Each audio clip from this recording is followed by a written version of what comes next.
Assalamualaikum warahmatullahi wabarakatuh. Semangat pagi anak-anakku semuanya. Bagaimana kabarnya? Sehat selalu?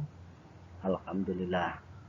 Anak-anakku sekalian yang sangat saya banggakan, kita kembali lagi bertemu dalam pelajaran SKI. Bab yang pertama di kelas 9 ini yaitu tentang perkembangan Islam di Indonesia. Sejarah masuknya Islam ke Indonesia.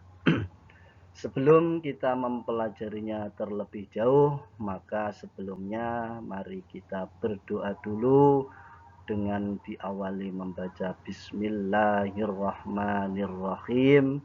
Mudah-mudahan Allah Subhanahu wa Ta'ala selalu memberikan ilmu yang bermanfaat, menjadi anak yang solih solihah, yang berakhlakul karimah. Untuk Bapak Ibu guru, orang tua kita semuanya, mudah-mudahan diberikan keselamatan, kesehatan, panjang umur, sehat walafiat. Amin. Anak-anakku sekalian yang sangat saya banggakan, untuk selanjutnya dalam perkembangan Islam di Indonesia ini, sebelum kita mempelajarinya terlebih jauh, kita lihat dulu kompetensi dasar dan tujuannya. Jadi yang pertama adalah tujuannya, siswa dapat menjelaskan proses masuknya Islam ke Indonesia. Yang kedua, siswa dapat memahami teori-teori masuknya Islam ke Indonesia. Yang ketiga, siswa dapat memahami bukti-bukti masuknya Islam ke Indonesia. Setelah kita memahami tujuan dari pembelajaran ini, mudah-mudahan kalian semuanya dapat memahaminya dengan baik. Nah, selanjutnya akan kita bahas sejarah masuknya Islam ke Indonesia. Latar belakang masuknya Islam ke Indonesia. Jadi, agama Islam lahir di Makkah ketika peradaban manusia berada dalam kehancuran total, yakni masa jahiliyah. Mereka menyembah berhala serta diwarnai dengan keburukan moral. Sebelumnya mereka enggan masuk Islam, namun akhirnya mereka yakin dan mau memeluk agama Islam. Setelah berhasil meletakkan dasar-dasar pemerintahan Islam, Nabi Muhammad SAW mulai mengarahkan perhatiannya pada perluasan wilayah Islam.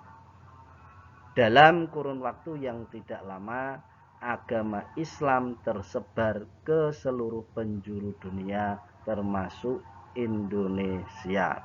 Inilah yang melatar belakangi masuknya Islam ke Indonesia. Untuk selanjutnya yaitu beberapa hal yang melatar belakangi disebarkannya agama Islam di Indonesia. Yang pertama, adanya kewajiban para dai atau mubalik untuk menyebarkan agama Islam. Ya. Kemudian yang kedua, adanya pedagang-pedagang yang mengadakan hubungan dagang dengan pedagang-pedagang Indonesia. Jadi di samping mereka berdagang, mereka juga menyebarkan agama Islam. Itulah dua hal yang melatar belakangi disebarkannya agama Islam di Indonesia. Selanjutnya, Islam datang ke Indonesia diklasifikasikan menjadi dua periode. Satu, periode pertama. Ini dimulai abad ke-7 sampai abad ke-12 Masehi. Pada periode ini atau periode pertama ini merupakan awal kedatangan Islam dan pembentukan komunitas Muslim. Penyebaran agama Islam masih terbatas. Kemudian yang kedua adalah periode kedua. yaitu abad ke-13 sampai ke-16 Masehi. Pada periode kedua ini, penyebaran agama Islam telah meluas dan sudah membentuk kekuatan sosial politik dalam bentuk kerajaan. Itulah Islam datang ke Indonesia. Ini diklasifikasikan menjadi dua periode. Periode pertama abad ke-7 sampai 12, yang kedua periode kedua abad ke-13 sampai ke-16. Kemudian selanjutnya agama dan kepercayaan masyarakat Indonesia sebelum datangnya Islam. Sebelum datangnya Islam masuk ke Indonesia, bangsa Indonesia telah menganut agama Hindu dan Buddha.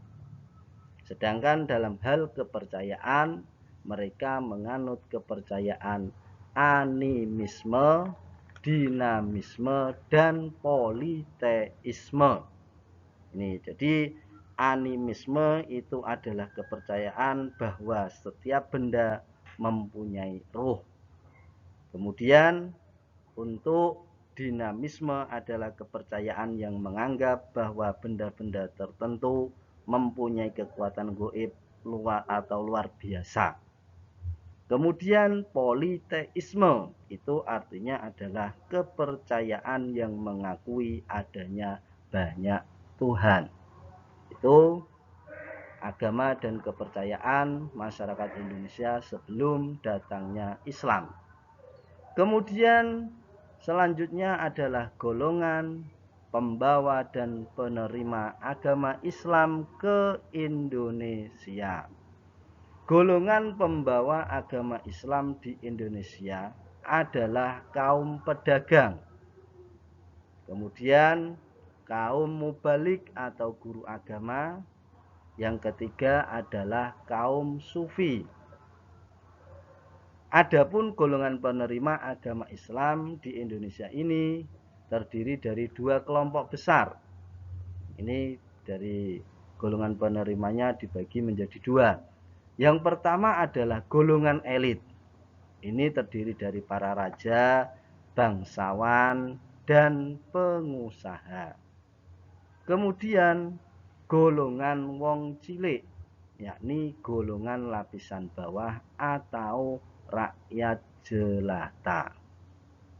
Kemudian yang terakhir, cara-cara penyebaran agama Islam ke Indonesia.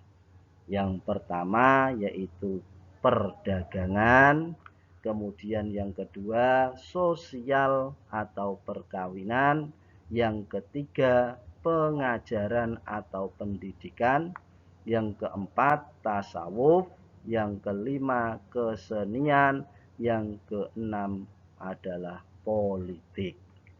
Demikian untuk pembelajaran hari ini tentang perkembangan Islam di Indonesia, yakni sejarah masuknya Islam ke Indonesia. Jadi yang pertama dari tadi latar belakangnya masuknya Islam ke Indonesia, kemudian agama dan kepercayaan sebelum Islam datang ke Indonesia, kemudian golongan pembawa dan penerima agama Islam ke Indonesia, dan yang terakhir adalah cara-cara penyebaran agama Islam ke Indonesia. Demikian, mudah-mudahan hari ini bermanfaat. Tetap jaga kesehatan, selalu berdoa kepada Allah. Kurang dan lebihnya mohon maaf, dan mari kita akhiri dengan membaca hamdalah bersama-sama. Alhamdulillahirabbil alamin. Wassalamualaikum warahmatullahi wabarakatuh.